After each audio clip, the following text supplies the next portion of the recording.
देखिए question class 12 का है, ठीक है, फिजिक्स का है, टेलीग्राम में आया था। इसमें क्या है देखो, यंग के द्विझिल्ली प्रयोग में बताया जा रहा है ये शून्य क्रम एवं 10वां क्रम की जो दीप्त दीप्त का मतलब होता है ब्राइट फ्रिंज, ठीक है, क्या होता है ब्राइट फ्रिंज, इनके संदर्भ में बताया जा रहा है कि जो हमारे पास शून्य क्रम की फ्रिंज है वो 11.5 mm की दूरी पे है, और दूरी का मतलब है कि इसकी जो विड्थ है 11.5 mm की है, और जो यहाँ पर हमारे पास 10वीं है वो 14.5 mm के बीच में है, ठीक है।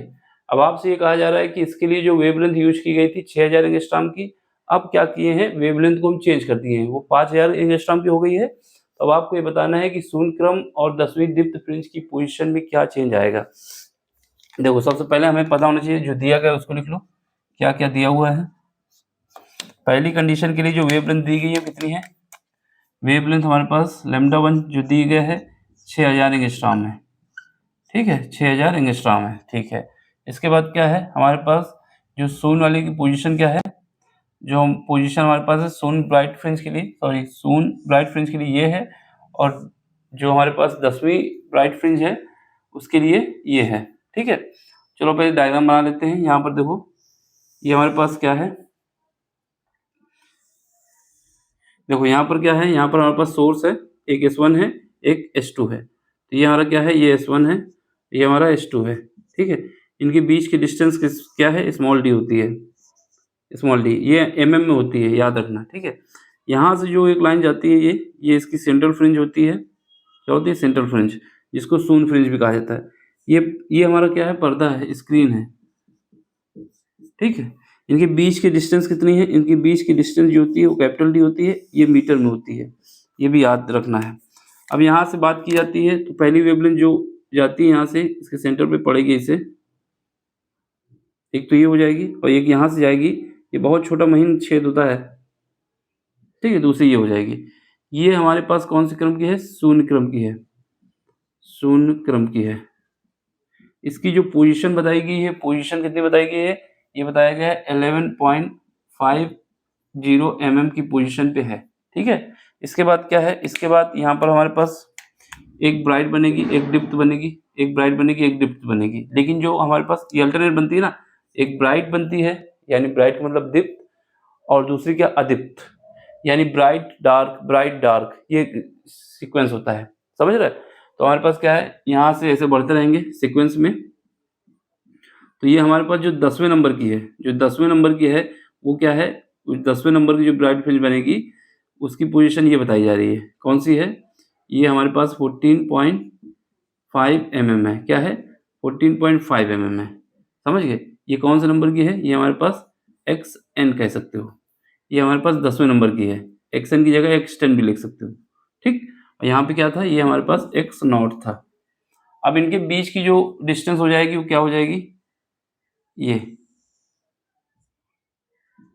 तो अगर हम जैसे हमारे पास 10 मान लेते हैं, 1 2 3 4 5 6 7 8 9 10 लाइन हो गई, ठीक है। इनके बीच की जो ब्राइट, इनकी अगर एक की डिस्टेंस निकालना चाहते हैं, एक की डिस्टेंस निकालना चाहते हैं तो हम क्या करेंगे, इन दोनों के बीच का डिफरेंस ले लें और 10 से डिवाइड करते हैं तो एक की डिस्टेंस निकल आएगी। हमारे पास जो कॉन्सेप्ट आएगा क्या आएगा, इनके बीच की जो ये चाहते हैं दूरी कैसे निकलेगी, ये दूरी निकालना चाहते हैं, यानी जब दूरी निकल आएगी तो उसको 10 से डिवाइड कर देंगे तो एक ब्राइट फ्रिंज की हमें विड्थ मिल जाएगी, ठीक है। तो चलो करते हैं जरा। यहाँ पर हमारे पास क्या है, एक्शन का जो फार्मूला होता है हमारे पास क्या होता है, ये हमारे पास होता है n, और यहाँ पर आता है लेमडा, ठीक है, और इसके बाद capital D divide by small d, ये फार्मूला हमें याद होना चाहिए, ठीक। n लेमडा डिवाइड बाई क्या होता है, n lambda capital D small d नीचे होता है, ठीक है। चलो यहाँ से हमारे पास क्या है, इन दोनों के बीच का गैप अगर देखा जाए कितना आ जाएगा, इनके बीच का गैप कितना है, ये गैप निकालो x0 और ये करके निकालो कितना आएगा, 14.5 माइनस 11.50, ये भी 0 है, और ये हमारा कितना आ जाएगा, n lambda capital D divide by small d, ठीक है। यहाँ पर n की जगह 10 रखेंगे, क्यों रखेंगे अभी पता चल जाएगा। तो यहाँ पर क्योंकि ये 10 पोजीशन पे है ना, तो n बराबर कितना हो जाएगा, 10 हो जाएगा। x0 से इनके बीच की डिस्टेंस निकाल रहा हूँ मैं, ये हमारी क्या हो जाएगी, ये हमारे पास एक, अभी एक नहीं, 10 की होगी। तो इसका गैप कितना आएगा, जब इसको घटाओगे तो यहाँ से आ जाएगा 3, यहाँ से हमारे पास आ जाएगा 10 लेमडा और capital D divide by small D. तो यहाँ से हमारे पास क्या है, lambda capital D divide by small D is equal to आ जाएगा 3 डिवाइड बाई 10, तो ये हमारे पास आ जाएगा 0.30 mm। ये हमारे पास क्या आएगा, lambda capital D small D, यही हमारे पास क्या है, यही हमारे पास एक ब्राइट फ्रिंज की विड्थ है। ये क्या होता है, ये हमारे पास होता है lambda capital D divide by small D. ये एक ब्राइट फ्रिंज की विड्थ है, ये जो विड्थ है ना, ये छोटी सी ये दिखा रहा हूँ, यही है। तो ये क्या आ जाएगा, ये हमारे पास हो जाएगा बीटा, ठीक। और ये कितना आ रहा है हमारे पास, 0.30 आ रहा है। तो यहाँ से हमारे पास क्या हुआ, पहली कंडीशन में अगर हम लेमडा वन को मान लेते हैं 6000 एंगस्ट्रॉम और बी को मान लेते हैं बीटा 1, तो ये हमारे पास क्या आ जाएगी, 0.30 आएगी, ठीक है, पहली कंडीशन में। तो यहाँ से हमारे पास इसमें बस वैल्यू पुट करना है, यहाँ वैल्यू जब पुट करोगे तो बीटा 1 कितना है, 0.30 इज इक्वल टू लेमडा 1 कितना है हमारे पास, लेमडा 1 6000 एंगस्ट्रॉम है, ठीक है, ये लेमडा 1। और यहाँ पे क्या आ जाएगा, capital D divide by small D, इसको ऐसे ही रखते हैं। ये इक्वेशन नंबर हम क्या मान लेते हैं, इक्वेशन नंबर फर्स्ट मान लेते हैं। सेकेंड केस में क्या हो, प्रश्नानुसार हम क्या करते हैं, इस बार लेमडा 2 को कर देते हैं 5000 एंगस्ट्रॉम, यानी लेमडा को चेंज करना है। तो हमारे पास जो बी है वो क्या हो जाता है, B2 हो जाता है। B2 हमें पता चल जाए, फिर उसका हम कंडीशन निकाल लेंगे। तो यहाँ से B2 हमें पता नहीं है, B1 तो हमने बता दिया ये था, तो B2 हमें पता नहीं है, B2 को ऐसे लिख देते हैं। और यहाँ पर जो वेवलेंथ थी, इस वाले कॉन्सेप्ट, इसमें ये तो दूसरा है, ये फार्मूला हमारे पास जो एक विड्थ निकली थी, ये इतना पार्ट लेना पहले केस में, ठीक है। पहले केस में यहाँ पर हमारे पास जो आया, ये बीटा 1 निकल के आ गया है और ये हमारा फार्मूला भी होता है। यहाँ पर बीटा जो है, यहाँ पर ये बीटा 1 कह दें या फिर इसको अलग कर लें, ये फार्मूला मानते हुए एक विड्थ के लिए जो हमारे पास कॉन्सेप्ट होता है, फार्मूला होता है, वो यहाँ पर बीटा 1 हमने यहाँ पे दिखा दिया, ठीक है। इस फार्मूले पे हमें क्या करना है, इस बार लेमडा की जगह कितना रखना है, 5000 एंगस्ट्रॉम। इसके बाद ये एंगस्ट्रॉम, इसके बाद क्या है, कैपिटल डी हमें पता नहीं है, स्मॉल डी भी पता नहीं है। ये हमारे पास इक्वेशन नंबर सेकंड हो गई। बात समझ में आई कि नहीं। यहाँ पे हमने क्या किया, ये पहले तो ये कॉन्सेप्ट पता होना चाहिए कि एक विड्थ की जो चौड़ाई होती है, जो विड्थ होती है, एक ब्राइट फ्रिंज के बीच के जो गैप होता है वो कितना होता है, lambda D divide by small D, capital D divide by small D होता है, याद रखना है, ठीक है। तो अगर वेवलेंथ चेंज हो रही है तो हमारे पास दोनों इक्वेशन बनी, एक इक्वेशन ये, एक इक्वेशन ये पहली कंडीशन में है, जब हमारे पास पोजीशन दी गई है ये और ये। दूसरी कंडीशन में क्या पोजीशन है ये हमको नहीं पता है, लेकिन इसकी विड्थ तो हम निकाल सकते हैं ना, इसका यूज करके। तो इसकी विड्थ का यूज करके निकाल सकते हैं। तो क्या करते हैं, समीकरण नंबर 1 और 2 में, यहाँ पे देखो, समीकरण 1 व 2 से, अब 2 में क्या करो, इसको डिवाइड कर दो, इसमें इसको डिवाइड कर दो। तो यहाँ पे बीटा 2 डिवाइड बाई कितना आ जाएगा, 0.30। और यहाँ पर देखो, हमने बीटा 2 को ऊपर लिखा है, तो ये 5000 एंगस्ट्रॉम को ऊपर लिख दो, ठीक है। और यहाँ पर क्या है, कैपिटल डी है डिवाइड बाई स्मॉल डी है। नीचे किसको लिखोगे, इसको लिखोगे 6000 एंगस्ट्रॉम, और यहाँ पे क्या है, कैपिटल डी है डिवाइड बाई स्मॉल डी है। ये कट जाएगा आपस में, 3 0 कट जाएंगे, ठीक है। तो यहाँ से क्या बचेगा, यहाँ से हमारे पास कितना बचेगा, इसको जब काटना चाहें तो यहाँ पर हमारे पास बीटा 2 इज इक्वल टू आ जाएगा 5 × 3 × 10 की पावर कितना आएगा, -1। ये पॉइंट वाली जो पावर है इसको हमने हटा लिया है, ठीक है। यहाँ पर अगर 30 करेंगे तो यहाँ 0 करना पड़ेगा, 30 कर देते हैं। और डिवाइड किससे करोगे, 6 से। काटोगे 6 बार, 5 बार में कट जाएगा, 6 पंचे 30। यहाँ से आ जाएगा 0.25 × 10 की पावर -2।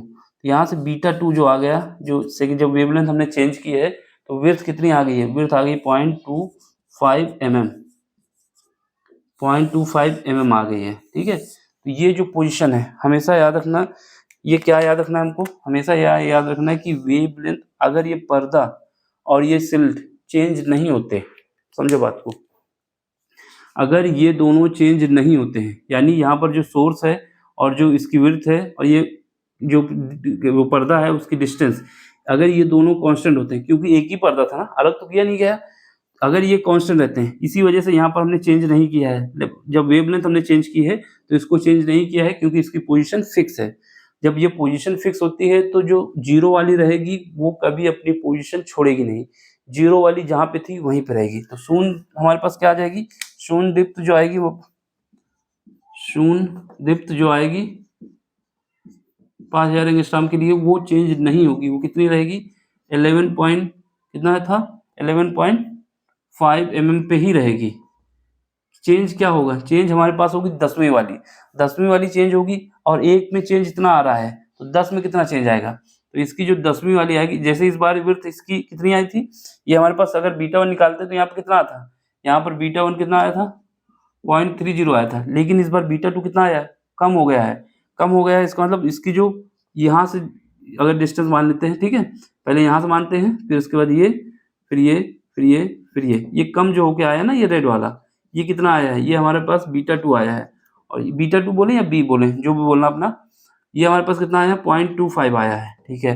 लेकिन हमें इसकी पोजीशन चाहिए, 10वीं वाली कहाँ पे है, तो 10वीं वाली कहाँ पे है, इसके लिए क्या करोगे, इसको 10 से मल्टीप्लाई कर दो और इसके बाद इसमें ऐड कर दो, तो हमें 10वीं की पोजीशन मिल जाएगी। तो 10वीं की पोजीशन के लिए क्या बताओगे, एक तो आंसर ये हो गया हमारे पास शून्य वाला, 10वीं दीप्त फ्रिंज जो है हमारे पास 5000 एंगस्ट्रॉम के लिए, ये क्या हो जाएगी, इसको देख लो, लिख लो। यहाँ से क्या करोगे, शून्य वाली में 11.50 में मल्टीप्लाई प्लस कितना करना है, क्योंकि ये 10 एक खाना 2 3 4 ये करके जब 10 ऐड करोगे जब पोजीशन पहुंचेगी। तो यहाँ पे क्या है, एक के लिए 2.25 है, 0.25 है, 10 से मल्टीप्लाई कर दो, तो यहाँ ऐड करोगे 11.50 और ये हमारे पास हो जाएगा, कितना हो जाएगा, 2.50 हो जाएगा। अब इसको ऐड कर दोगे तो कितना आ जाएगा, यहाँ पर हमारे पास आ जाएगा 13 1 14 14 mm पे आ जाएगी। तो जो 10वीं वाली पोजीशन है वो 14 mm पे आ जाएगी। इतना सा सिंपल सा क्वेश्चन था, बस ये है समझाने में, देख लो एक बार फिर से, अच्छा क्वेश्चन था। देखो ये याद रखना है कि पर्दा और जो सिल्ट की ये जो पोजीशन लगे हुए हैं सोर्स के, ये चेंज नहीं होने वाले हैं। तो चेंज नहीं होने वाले तो ये डी और स्मॉल डी कांस्टेंट रहेगा, ठीक है। केवल चेंज क्या होगा, जब वेवलेंथ हम चेंज करेंगे तो इसकी विड्थ चेंज हो जाएगी। विड्थ कितनी आ गई है, 2.5, कैसे आई है वो हमने निकाल के दिखाया है। पहले हमारे पास ये पता होना चाहिए कि एक दीप्त फ्रिंज की जो विड्थ होती है उसके लिए ये वाला फार्मूला यूज किया जाता है, ठीक है। तो ये फार्मूला यूज करना, तो यानी यहाँ पर जो गैप निकाल के हम लाए थे वो क्या आया था, बीटा 1 मान लिया था, ठीक है। फिर उसके बाद सेकंड केस में कितना गैप है ये हमको नहीं पता, लेकिन इसके लिए वेवलेंथ दी गई थी, तो इसके लिए वेवलेंथ से कंडीशन लगा के हमने सेकंड केस के लिए विड्थ निकाली, कितनी निकल आई, 0.25। बस उसके बाद क्योंकि जीरो वाली पोजीशन अपनी कभी खोएगा नहीं, जहाँ पे था पहले वो वही रहेगा, क्योंकि ये सिस्टम चेंज नहीं होता। बस इसके बाद जो आगे आने वाली है वो चेंज होगी। तो हमारे पास 10वीं की पोजीशन पूछी थी तो हमने बता दिया ये आएगा। देख लो, समझ लो, कहीं पर भी डाउट हो तो पूछना। बाकी समझ में आया हो तो लाइक शेयर सब्सक्राइब, ठीक है। हो सकता है अब कल आप लोगों को पेपर है, देखो पूरा जितना आप तैयार किए हैं उसी पे फोकस रखें, ज़्यादा इधर उधर के चक्कर में पड़ोगे तो दिक्कत में आ जाओगे। और दूसरी बात, कोई क्वेश्चन जैसे सिलेबस से हट जाता है, ठीक है, लेकिन पेपर में आ जाता है, तो उसका रीजन ये है कि अगर लास्ट ईयर का पेपर उठाया गया, अगर उससे क्वेश्चन दिया गया तो ये माना जाता है कि ये तो आपको लास्ट ईयर में आया था, इसको आपको करना है। फिलहाल देना नहीं चाहिए, लेकिन दे देते हैं तो कोई सोल्यूशन नहीं। इसी वजह से लास्ट ईयर के क्वेश्चन पेपर तैयार करके जाइए। देखो देना तो नहीं चाहिए, अगर सिलेबस से हट गया तो हट गया, लेकिन अगर एग्जामिनर बनाने वाला जो एग्जामिनर है कोई ना कोई बंदा होगा, अब उसके दिमाग में नहीं आया कि हट चुका है तो उठा के धर दिया, तो वो एक्सेप्ट किया जाएगा ना, उस पर नंबर मिलना है, तो इसको आप तैयार करके चाहिए। इसी वजह से लास्ट ईयर के पेपर जरूर करके जाइए, कोई भी एग्जाम हो, वो बहुत मदद करेगा, ठीक है। इसका स्क्रीनशॉट ले लो, समझ लो, बाकी कोई दिक्कत होगी तो आगे पूछते रहना। अब हो सकता है फिजिक्स का जो पेपर आज कल हो जाएगा, अब आप लोग देख लें, ठीक। चलो bye, take care, thank you for watching, all the best.